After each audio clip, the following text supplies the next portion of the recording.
Oke, assalamualaikum warahmatullahi wabarakatuh. Salam jumpa lagi bersama channel Rapio, channel penyemangat peternakan bebek telur.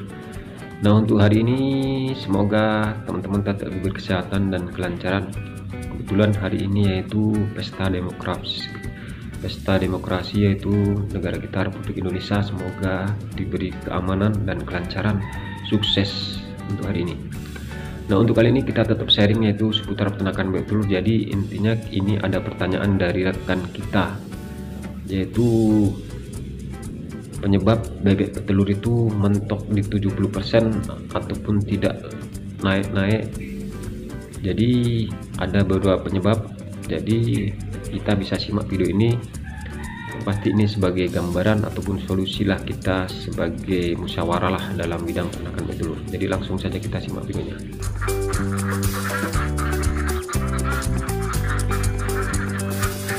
Oke teman-teman, salam sehat selalu buat teman-teman sana, karena kesehatan adalah rezeki yang tak terhingga, yang wajib kita syukurilah, karena nilai sehat adalah nikmat yang paling indah yaitu dalam menggapai hidup di dunia ini.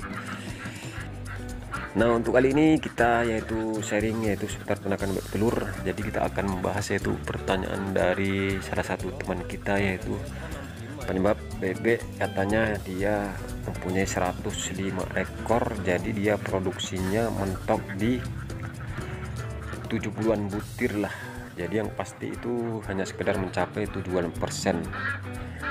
Jadi untuk para peternak, khususnya kita semua para pemula, pasti akan mengalami hal ini, yaitu bebek telur kita nggak meningkat-tingkat, sementara kita berharap bebek telur itu bertelur selalu meningkat setiap harinya. Bahkan kita bisa mendapatkan produksi telur yang maksimal ya kisaran 80% lebih lah. Jadi di sini ada beberapa penyebab yang pasti kita untuk memulai bebek telur, kalau dari baya lah kita ya, misalnya usia kita memasukkan bebek telur dari umur 5 bulan. Jadi yang pasti kalau untuk bebek telur 5 bulan itu kan memang betul kita beternak belum ada telurnya, jadi kita lah yang mengendalikan bebek itu akan berproduksi maksimal.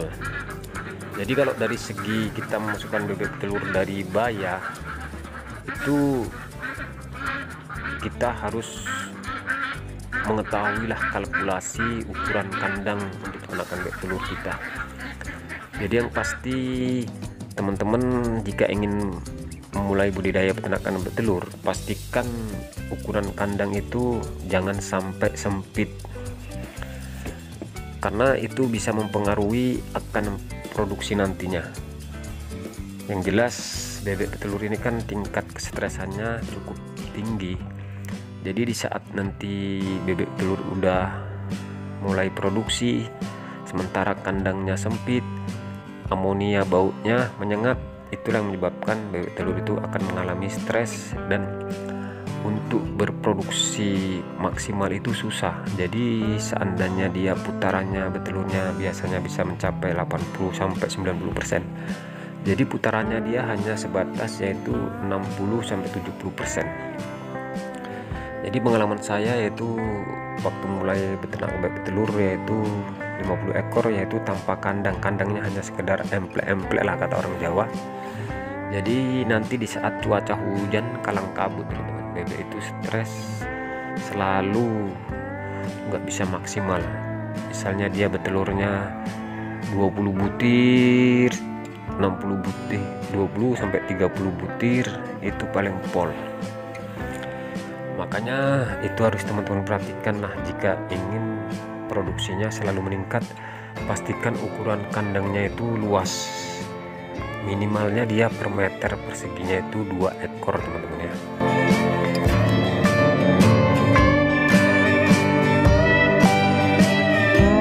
Oke teman, nah ini penyebab yang paling utama ya teman-teman, yaitu untuk masalah pakan. Jadi biasanya kita para pemula untuk masalah pakan ini sering kita menyalahgunakan untuk masalah kandungan protein dan nutrisi. Jadi kita harus betul-betul takarannya itu harus pas. Misalnya kita menggunakan pakan racik, yaitu harus betul-betul kandungan protein nutrisi dan mineralnya itu harus memang sesuai dengan kadar yang ditentukan. Seandainya kita menggunakan pakan pabrik, ya kita harus sesuai dengan ukuran, misalnya per 100 ekor 13-14 kg, ya kita harus lakukan itu, jangan kita kurang-kurangi.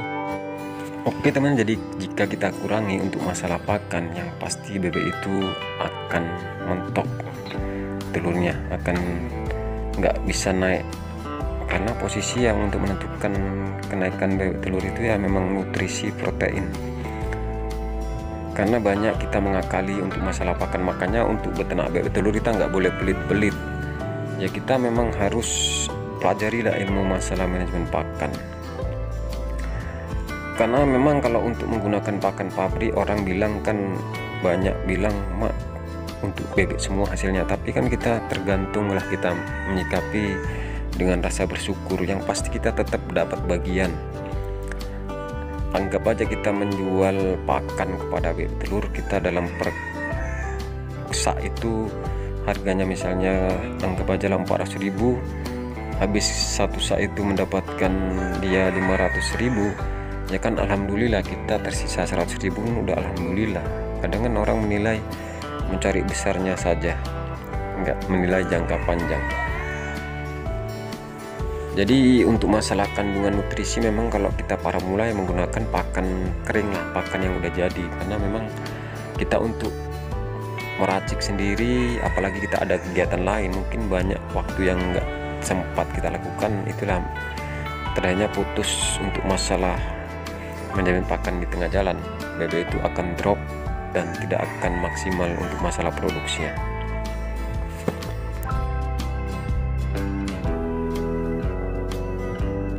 Oke teman, jadi yang penyebab selanjutnya yaitu bebek itu teman-teman beli yaitu udah bertelur dari agen, ataupun teman-teman membelinya dasarnya udah bertelur, sementara teman-teman tidak mengetahui yaitu umur bebek itu usianya berapa. Itu yang menyebabkan fatalnya kita ingin memulai budidaya peternakan bebek telur. Jadi memang kita senang datang bebek itu udah bertelur, tapi nggak teman-teman ketahui nanti hari demi hari bebek itu akan mengalami penurunan. Satu dari segi adaptasi kandang, nanti pun pulih kembali ya, kitaran dia setengah bulan kemudian baru naik-naik lagi, ya ujung-ujungnya mentok kalau misalnya bebek itu nggak tahu umurnya. Bahkan bebek itu usianya campuran pula, ada yang 1 tahun, ada yang 2 tahun. Makanya itu perlu kita perhatikan dalam menjalankan budidaya peternakan bebek telur. Yang pasti kita nggak boleh banyak mengeluh dalam menjalankan peternakan bebek telur. Yang pasti jika teman-teman ingin memulai budidaya peternakan bebek telur, pastikan tanggapi orang yang pernah beternak bebek telur. Kadang banyak orang yang nggak pernah menjalankan peternakan bebek telur komen bahwa peternakan bebek telur itu banyak mengalami kegagalan. Rata-rata yang komen kayak gitu ya nggak pernah beternak bebek telur, hanya sekedar melihat teori saja. Ya teman, pastikan selusuri lah teman-teman pakar peternakan di daerah teman-teman yang bisa terjamin ilmunya. Oke, menjadi cukup sekian sajalah video kali ini, semoga bermanfaat. Yang pasti kita di sini hanya sekedar musyawarah lah, berbagi ilmu. Kita masih belajar lah, tahap pembelajaran. Karena dalam peternakan bebek telur kita memang harus selalu sharing. Apapun kendalanya kita sharing kepada teman yang memang udah berpengalaman dalam dunia peternakan bebek telur. Karena dalam usaha ini kan nggak selalu mulus. Itulah adanya pentingnya musyawarah dalam berbagi ilmu, yaitu seputar peternakan lah ya kita dalam budidaya peternakan bebek telur. Oke, jadi cukup sekian saja dan saya sudahi dengan wabillahi taufiq walhidayah. Assalamualaikum warahmatullahi wabarakatuh. Semoga di hari ini, di hari pesta demokrasi untuk negara kita, sukses dan diberi keamanan apapun yang kita pilih, yaitu itu semua buat kemajuan negara kita. Oke, wassalamualaikum warahmatullahi wabarakatuh. Salam sehat.